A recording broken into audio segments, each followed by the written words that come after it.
guys, I'll be doing garlic chicken breast, some tofu tonight, and I have my mixed vegetables here, my onions, sweet peppers, orange, yellow, red, and stay tuned.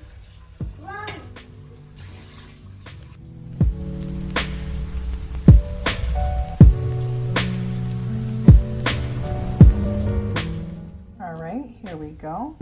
We're gonna put this in there, the pasta garlic, chicken garlic, yeah, with all the sauce.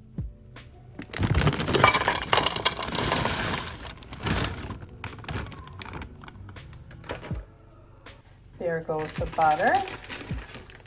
Comes the chicken breast. It's already pre-cooked, warming up a little bit. No water in it. So I can really try to stir it together. Here we go.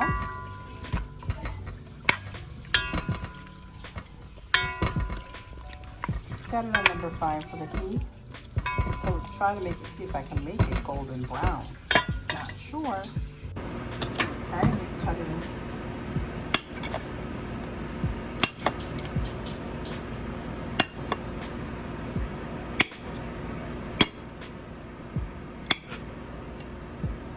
All right. So all cut up nice. There it is. Your finished product.